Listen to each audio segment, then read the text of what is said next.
Halo mayam ngasi dia mu Santhi na compost Laina Semba gi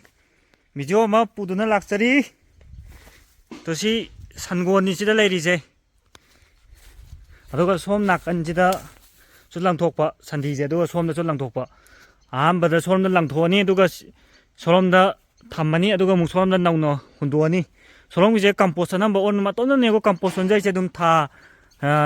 tare ni pan da dum on bi ne ba thamba nungsa dum phajana phangba nongso dum chuba mafam thambada ro soromdagi sinaba loigre do sigi je ai hunjik tawjadai je sigi Santhi si tha humuk pharaba Santhi neba sida fresh oiba leiri ko makha taba singji khara ariba neba sum khotokraga saruga yarni saru je khotoga sila hobaje quarter da pudoine quarter da puraga mu compost si ngangli tawribaneba hayeng compost aseng olakanda musuk muraktoineba adudane hayeng patana sinaba phadoije ni borada hanjilage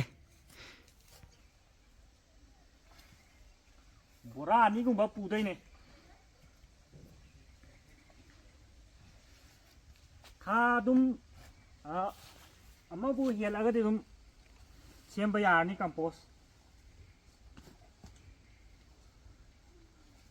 bora ama hanba loisile to si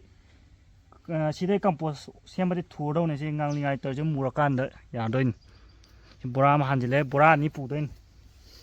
second round hanba hore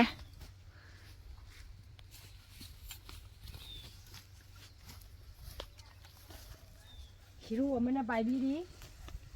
tham pa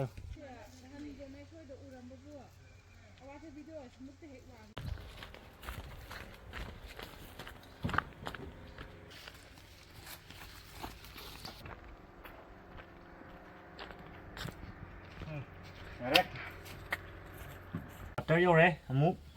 chỉ còn chỉ dùng nhầm lại bao môn nè Santhi compost đầu từ đây gì xem cho đây gì dùng để hà là kia vào đồ chỉ 18 inch ki grow bag cái này là cái đầu từ đây gì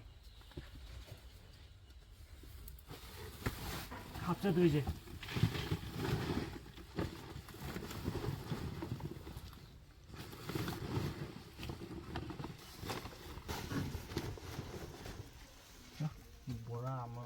tàu chân lên nè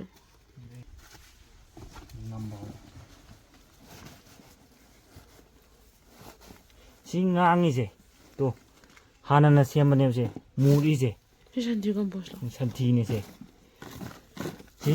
gì gì đum thu nộ lần cái rồi cái đi weekly cái sum khởi tàu bên sum thu gai bị bộ ở tại em thu nộ này bộ nãy tại vì tôi chỉ tham gì chỉ đum tham cái mà tham đó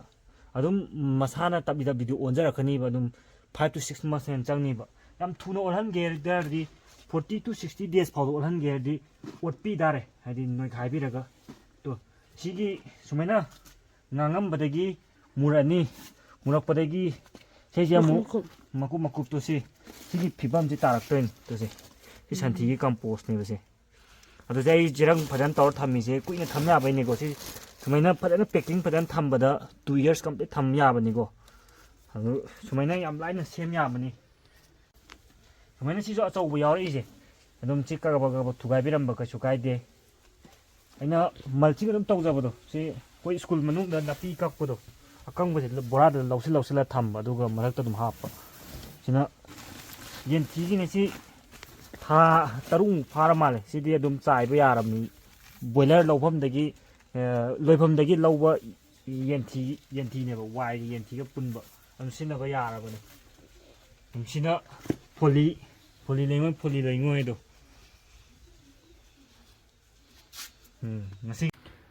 ngasi gi de matang sai da lo sinjarage dum kana ba video dum puduna laksage